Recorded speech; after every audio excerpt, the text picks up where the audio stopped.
Welcome to Analyzing the 1%. My name is Gilbert Gambucci. I am an occupier at Wall Street, an international pianist, and a psychosocial analyst and therapist.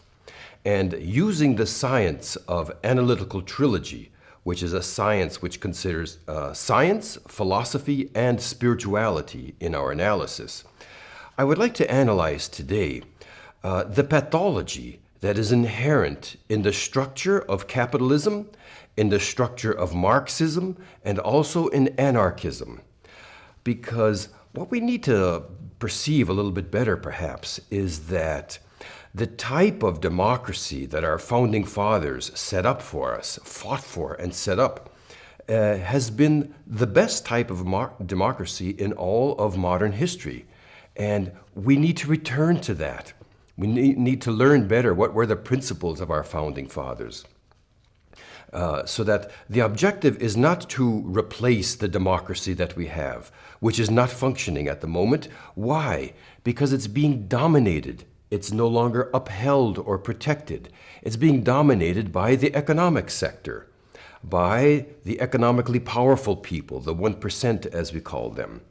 And we're not talking about wealthy or very wealthy people. We're talking about a group of 300 families or so, these international bankers, together with some of them are industrialists, who are determined to enslave humanity. They're very well organized and very dangerous to society. So I would like to just take a quick look at capitalism, because we see that in its very structure, it is exploitative. Okay, what happens is that all of the wealth of the nation is being siphoned up to a few, and the many receive relatively nothing in comparison to the wealth that the capitalists extract for themselves. And you know what?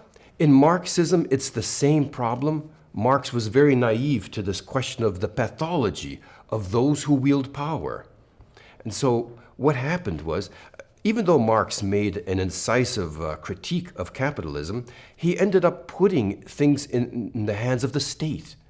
So what happens in practice in Marxism is that the state, the politicians, have everything, and the people in general have relatively nothing. So the results is the same. Capitalism and Marxism have the same results in the end. And in anarchism, it's good for us to see what is the pathology of this so-called non-hierarchical direct democracy. Because in anarchism, they do try to avoid the pathology of people from getting into power and then wielding power in an erroneous way. But in reality, there is a place for leaders who serve the public. You know, this type of, they are rarer, but they exist. Leaders are a natural thing. What we need to do is be able to perceive when somebody wants power for pathological reasons.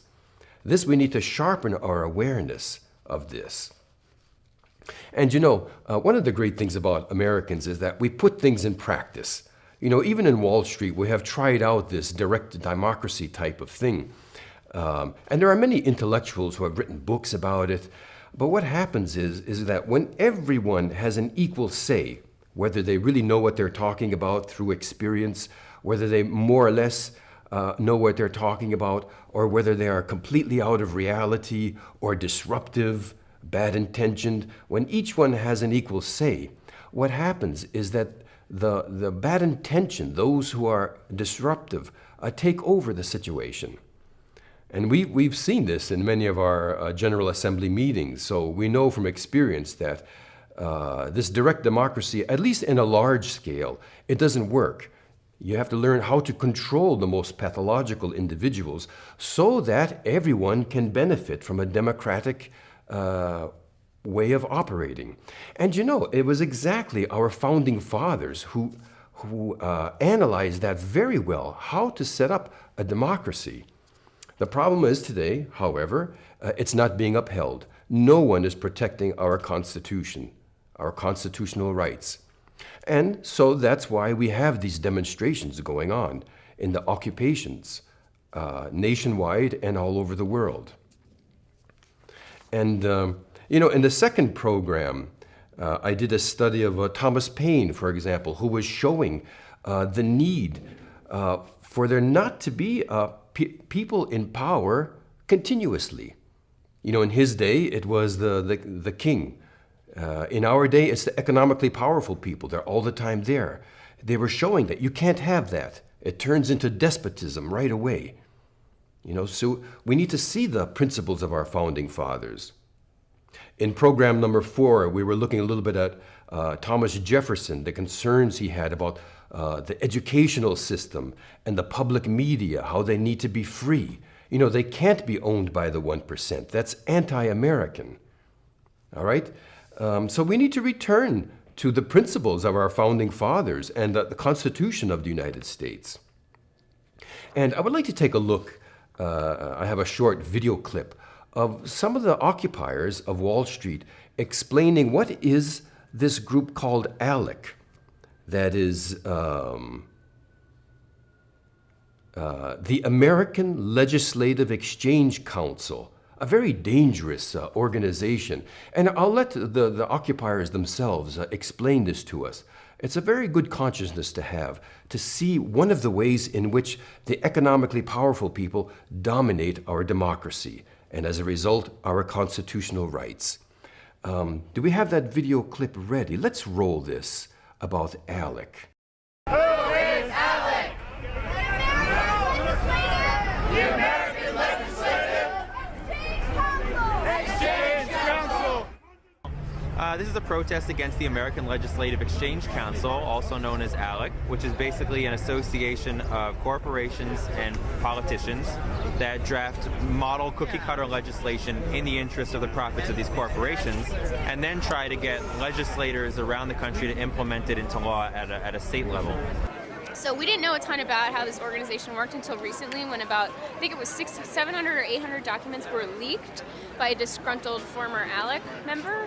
But we have since found out through these documents that they have been involved in things like the anti-immigration bill in Arizona, the union-busting efforts in Wisconsin, and Governor Scott Walker was part of ALEC before he became governor, and a lot of the sort of new laws that allow for private prisons. So ALEC is sort of like this big shadowy force financed by the biggest corporations in the country that are essentially writing our laws.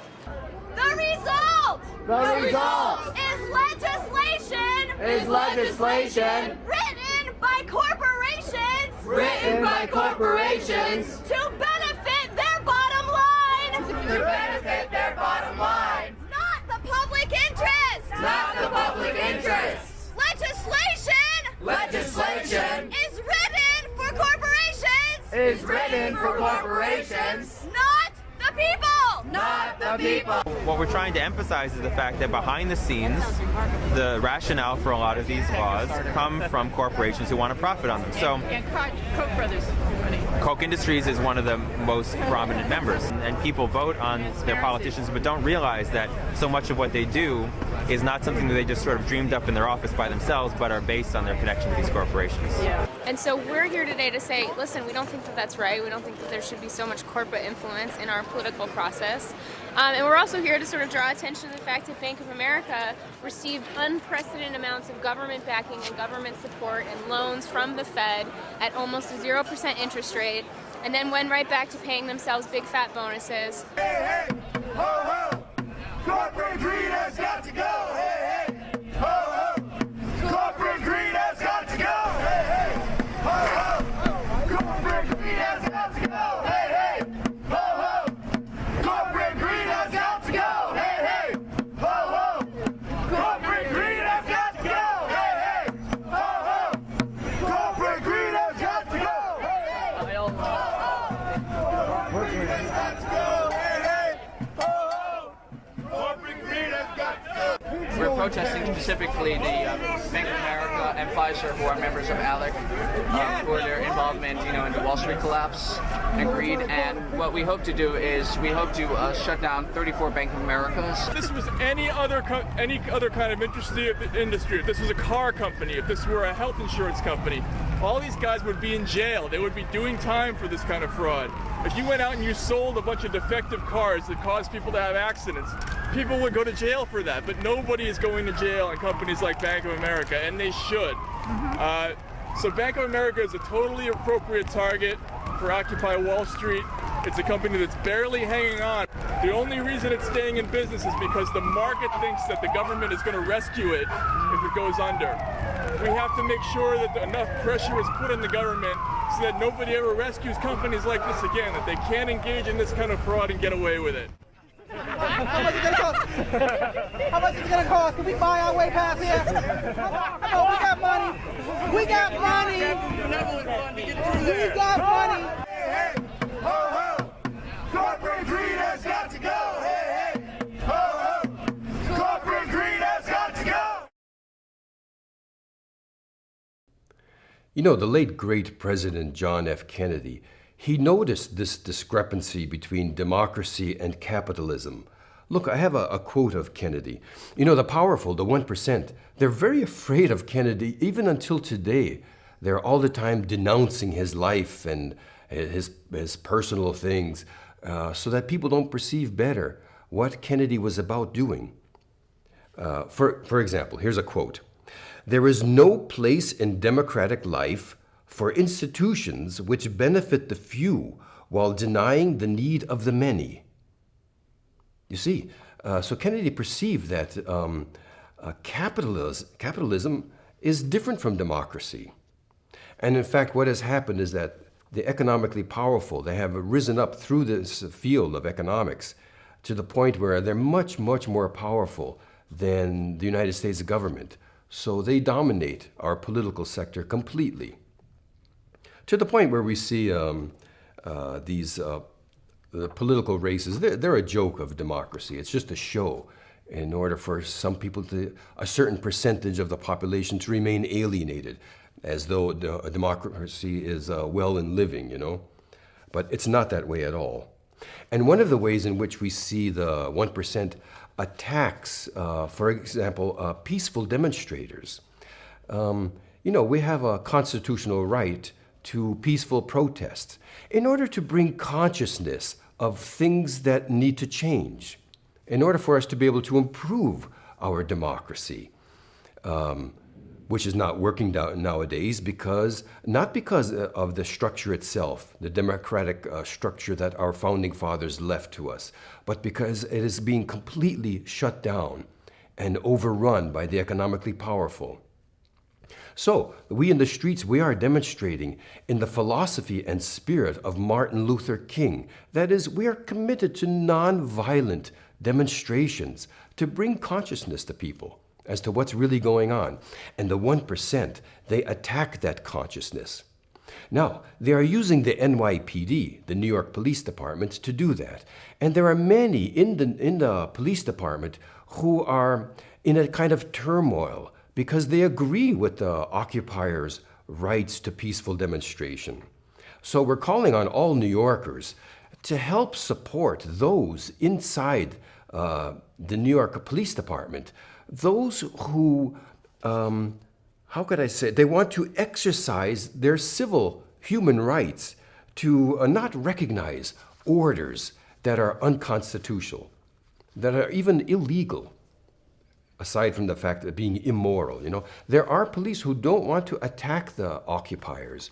And so they need a help because apparently there are stiff penalties if they go public in relation to this question. They can lose their pensions, lose their job. And so they don't quite have the commitment, the courage, the fortitude that the occupiers have in relation to demanding our constitutional rights back. So they need a kind of help from the community in general, New Yorkers, to help them to simply not obey orders that they are given to attack peaceful demonstrators, so their orders are anti-constitutional. immoral, and even illegal. So they need this help because they're using the NYPD in order to attack our democracy. All right? So I have a little video clip of Norberto Keppe. He's the author of The Science That I Use in Analyzing the Essence of the Problems That We Are Facing, this science that we call analytical trilogy. And he's analyzing the difference between market economy and the real economy. This is very interesting. Let's take a look at this. Norberto Keppe. Can we roll this video, please? The United States used to produce 50% of the world's production. A fortune flowed into that country every year that really stimulated the GDP, which is the economy of each country. Then, through the use of the stock market, Reagan introduced a complete money speculation system in order to protect the thieves, that is, those who play the stock market without working. So, with a complete crash of the stock market, let's see what would happen. A stock market crash marks the end of the envious and greedy people. For those who live off of what others produce, in this case, the money in the stock markets that are produced by others, people who do this are very ill indeed. They are envious, greedy individuals. As Claudius said, it's now termed a disease, a term that many economists are using to describe what is happening in the world. That this type of conduct is a disease. We have a disease here. Exactly. Social disease, an economic disease. Society is ill. Finally, the world is waking up. Now, let's see the next one, number 3. A crash of the stock market is a return to the true reality, which is work. You can see clearly that people have a lot of respect for those with money. The people think that the rich are the ones who provide the means for everyone to live, when actually it's the people that make it possible for the rich to make money. It's the opposite of what is generally thought. Who is of real value is the people, not those with money who just pass along some crumbs like minimum wage. What is that, minimum wage? Money was made for all human beings because the wealth of humanity is money. Let's see this sentence that clarifies something about Wall Street. We need to preserve Main Street, which is productive activity, not Wall Street, which is the financial market. The market economy isn't the real economy. You see, the market must be subordinate to the economy, and not this thing of creating an economy of the market. That's totally different.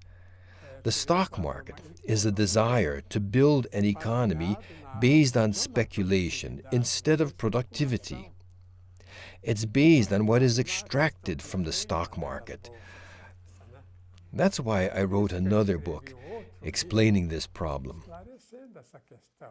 Liberation of the people. Let's see, it's here. Liberation of the people. I wrote it there in the United States to incentivize, to encourage the Americans to return to work, to go back to industrialization, to agriculture, to real production. By the way, I've just written a book entitled Slavery and Freedom.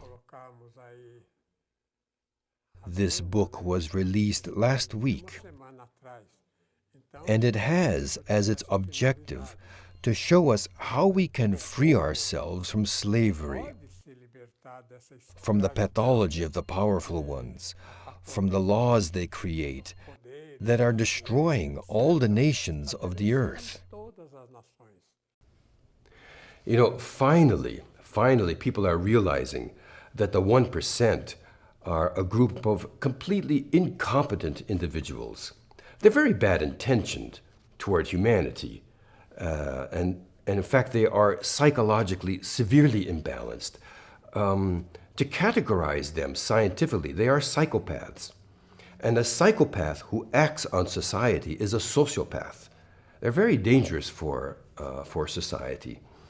And if you would like to have a copy of this book that Dr. Keppe was speaking about, Liberation of the People, you can download it for free at this site, www.healingthroughconsciousness.com. You can download it at this site, or you can order the book if you like. And just not too long ago, people admired the economically powerful, which shows a kind of involvement that we have, that we would like to do the same. If we were in the same position, we would like to be able to get money without working, be wealthy, and just live off the riches of the land without contributing to society. All of us have that at least a little bit inside of ourselves. And it's good to perceive that so that we don't behave in a similar manner. Okay? And so, many of the occupiers, according to my calculations, more than half of us are artists of some type or another. And I have a very interesting short little clip for us from some of the occupiers singing Breakup Bank of America. This is fantastic. You just have to see this. Can we roll the Breakup Song?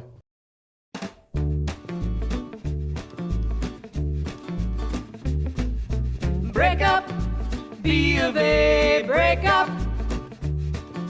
Break up, B of A, break up. You thought your bubble was hot. When it popped, it hurt us a lot. We bailed you out, then we got screwed. Now we're gonna let you rot. Break up, B of A, break up, B of A. Well, we've already paid through the nose. Now you say you're gonna foreclose. But we've seen through the lies and we've organized, and we're not gonna go. Break up, B of A, break up, B of A. Well, give us principal reduction now, or we'll have mortgage strikes all over town. Break up, B of A, break up, B of A. We're taking you down.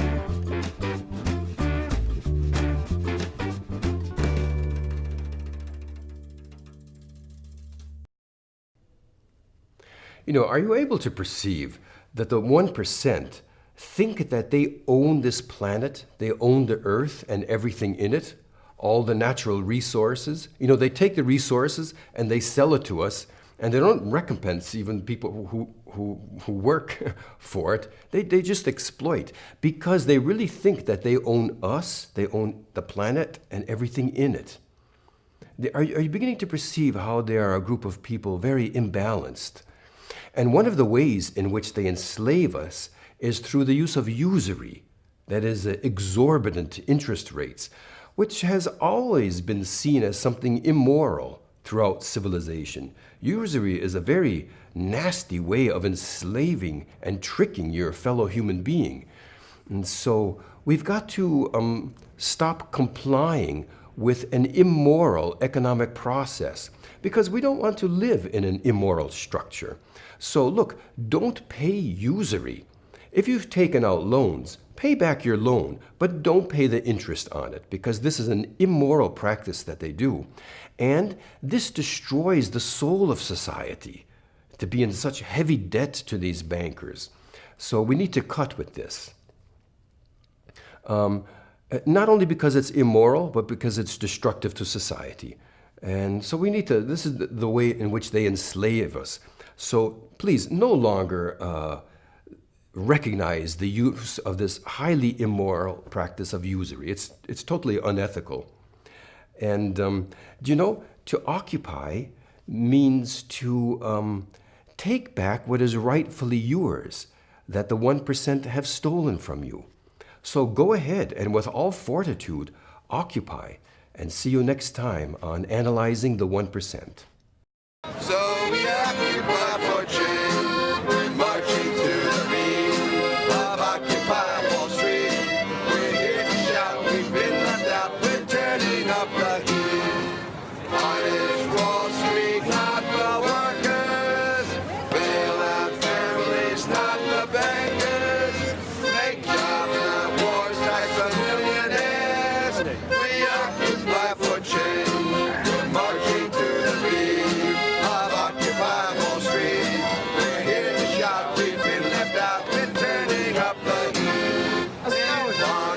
squares across the land. People are rising hand in hand. So join the movement, take a stand. Occupy for change. We're marching to the beat of Occupy Wall Street. We're here to shout, we've been left out. We're turning up the heat. We're marching through the beat of Occupy Wall Street. We're here to shout, we've been left out. We're turning up the heat. Power to the people. Power to the